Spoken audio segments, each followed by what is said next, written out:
له أشهد أن لا إله إلا الله وحده لا شريك له وأشهد أن محمدا عبده ورسوله الذي لا نبي بعده خاتم الأنبياء والمرسلين اللهم صل وسلم على سيدنا محمد سيد الأولين والآخرين نبي الأمي ونبي الرحمة وعلى آله وصحبه أجمعين أما بعد وقال الله تعالى في كتابه الكريم يا أيها الذين آمنوا اتقوا الله حق تقاته ولا تموتن إلا وأنتم مسلمون وقال الله تعالى بسم الله الرحمن الرحيم إنا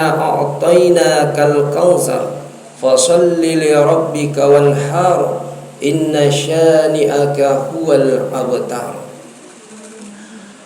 Hadirin yang berbahagia, jamaah salat Idul Adha Langgar Al-Mujahidin yang dirahmati dan insyaallah diridhoi oleh Allah Subhanahu wa taala. Allahu akbar, Allahu akbar, Allahu akbar, walillahil hamd.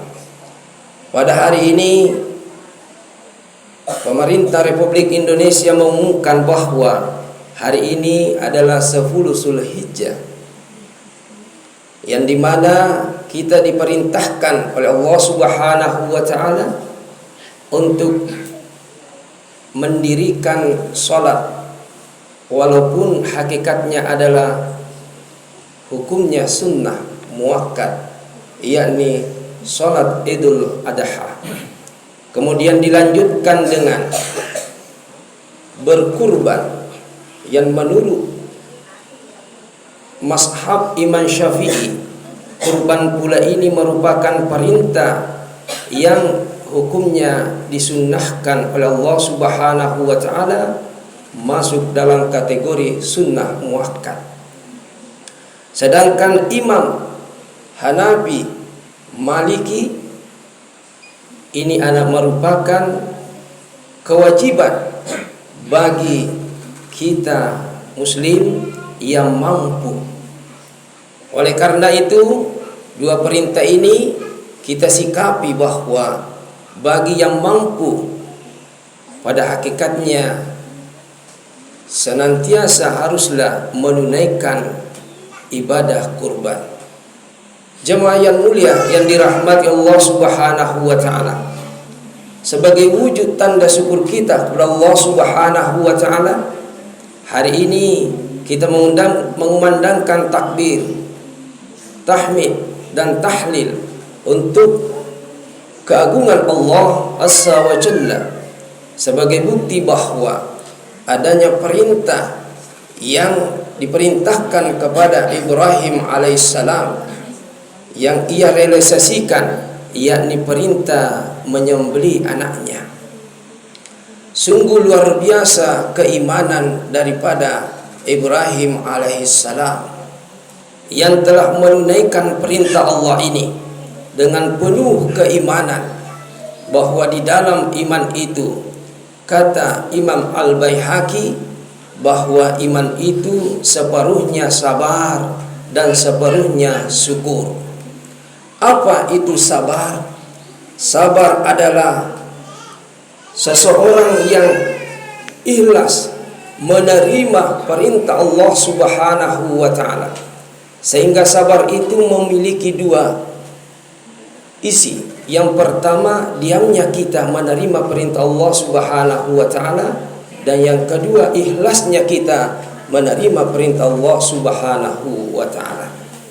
Allahu akbar, Allahu akbar, walillahil hamd.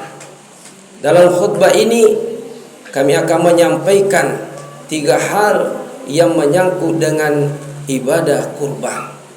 Pertama, perintah kurban ini diawali dengan perintah kepada Nabi Ibrahim alaihissalam. Perintah ini merupakan suatu hal yang sangat luar biasa bagi Ibrahim alaihissalam. Pertama, berpuluh-puluh tahun ia bersama istrinya yang bernama Sarah, belum diberikan keturunan Allah Subhanahu wa taala, sehingga ia berdoa, Rabbi habli minas salihin, ya Tuhan berilah kami keturunan yang soleh. Dari doa inilah sehingga ia mengalami proses cobaan dari Allah Subhanahu wa taala.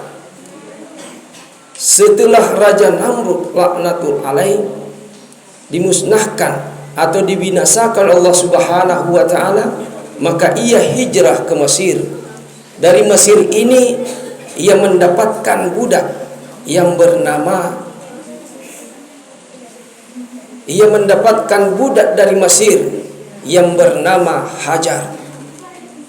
Dari hijrahnya ini ia mendapatkan budak yang bernama Hajar. Karena penantiannya lama mendapatkan anak, maka Sarah berkata kepada Ibrahim alaihissalam, wahai Ibrahim, utusan Allah, ini kita sudah lama tidak mendapatkan keturunan. Bagaimana kalau Hajar ini engkau peristrikan? Ibrahim alaihissalam terdiam dan menyetujui usul tersebut. Awalnya Sarah tidak cemburu dan sangat menginginkan anak. Inilah kita, bahwa kita selaku manusia umat Islam tidak sabar tentang doa. Akhirnya solusi yang kedua, yakni menawarkan Ibrahim untuk beristri kembali. Allahu Akbar, Allahu Akbar, walillahil hamd. Diberistilah Hajar dan mengandunglah Hajar. Jiwa-jiwa atau rasa cemburu belum kelihatannya, namun begitu Hajar melahirkan yang diberi nama Ismail, maka kecemburuan Sarah kelihatan dan timbul. Maka Ibrahim alaihissalam bermunajat kepada Allah, maka turunlah perintah dihijrahkan istrinya yang bernama Hajar ke Al-Mukarram, yakni tanah suci Mekah saat ini, Mekah Al-Mukarram. Allahu Akbar, walillahil hamd. Kemudian ditinggalkan di tempat yang sangat gersang. Namun usia yang cukup, dalam riwayat ada yang mengatakan 10 tahun dan ada yang mengatakan 12 tahun. Kembalilah Ibrahim alaihissalam dan turun lagi perintah untuk menyembelih anaknya. Betapa luar biasanya perintah ini. Namun Ibrahim alaihissalam dengan keimanannya yang dimiliki, kesabaran dan kesyukurannya yang ia miliki, maka perintah itu pun ditunaikan dengan menyembelih anaknya Ismail alaihissalam. Pada disembelih itu Ibrahim alaihissalam tidak tega, sehingga ia menutup mata dan mengucapkan Allahu Akbar, Allahu Akbar, Allahu Akbar. Namun setelah ia membuka matanya, yang dilihat bukanlah Ismail alaihissalam, namun kibas. Dalam hal ini adalah domba yang ia sembelih. Maka ia menoleh ke kanan, ia melihat Ismail alaihissalam dan ia peluk, sehingga berlinanglah air mata Ibrahim alaihissalam, bahwa Allah Subhanahu wa taala memberikan perintah maha kasih dan sayang, sehingga sembelihan itu diganti dengan kibas. Allahu Akbar, Allahu Akbar, walillahil hamd. Begitu pula kita ini umat Islam yang beriman, kita berkurban hewan berkaki 4. Yang dianjurkan adalah kambing, domba, sapi, unta, itu nanti akan dibalas oleh Allah Subhanahu wa taala balasan yang luar biasa. Jemaah Idul Adha yang dirahmati oleh Allah Subhanahu wa taala.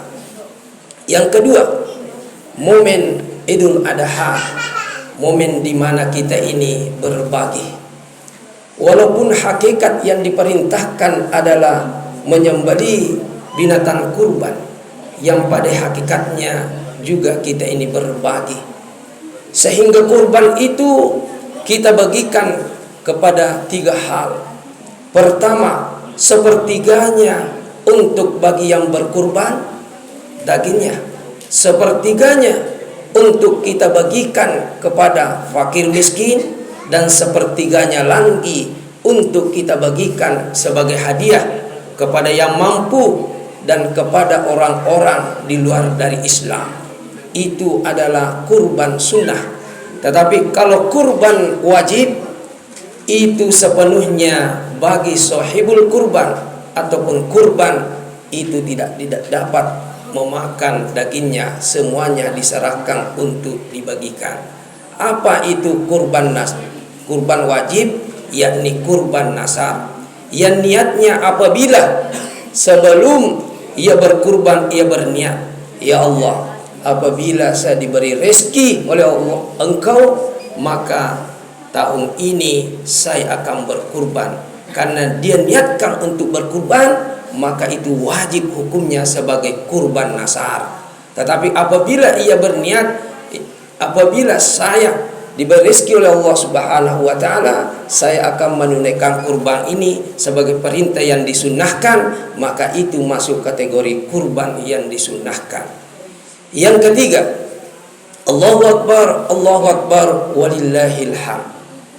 Kurban itu mengandung takarrub, pendekatan diri kita dengan Allah Subhanahu wa taala. Bagi yang sudah berkurban, ini merupakan nilai tersendiri bagi kita. Jalan cepat untuk mendekatkan diri kita dengan Allah Subhanahu wa taala dengan berkurban. Ulama berpendapat, 2 perintah yang disunnahkan oleh Allah Subhanahu wa taala yang mempunyai nilai yang sangat tinggi di sisi Allah Subhanahu wa taala, itu wajib bagi Nabi, tetapi bagi kita disunnahkan. Yang pertama, perintah salat tahajud. Ini diperintahkan bagi Nabi, tetapi hukumnya bagi kita disunnahkan. Yang kedua adalah kurban. Diperintahkan bagi Nabi, tetapi bagi kita hukumnya sunnah menurut Imam Mazhab Imam Syafi'i.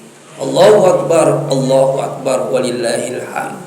Dan hari ini pula saudara-saudara kita di tanah suci Mekah, di padang Arafah, yang sudah menunaikan wukuf di padang Arafah dan melontar jumrah di Mina, jumrah Aqabah, ini menandakan bahwa mereka sudah suci, dan semoga Allah menjadikan mereka haji yang mabrur. Dan selanjutnya, kita yang belum diberikan oleh Allah kemampuan, mari kita berniat kepada Allah Subhanahu wa taala. Niatnya itu niat yang sungguh-sungguh. Jika yang punya uang, segera mendaftar untuk menunaikan ibadah haji, walaupun lama di Kementerian Republik Indonesia. Namun yang belum mampu mendaftar karena hak pakai uang, kita dicukup dalam hati takarrub kepada Allah, bahwa ya Allah, saya berniat untuk menunaikan ibadah haji dan umrah. Mudah-mudahan jika tidak kita diberi umur panjang oleh Allah, kita dapat mampu menunaikan ibadah umrahnya. Allahu Akbar walillahil hamd. Demikian khutbah ini saya sampaikan. Mudah-mudahan Allah Subhanahu wa taala membersihkan jasad kita dan lebih-lebih membersihkan hati kita. Kiranya termasuk kita hamba wadahuli fi ibadi wadahuli jannati. Barakallahu li wa lakum fil Qur'anil azim wa nafa'ni wa iyyakum bima fihi minal ayati wasikil hakim wa taqabbal minna innahu huwal ghafurur rahim.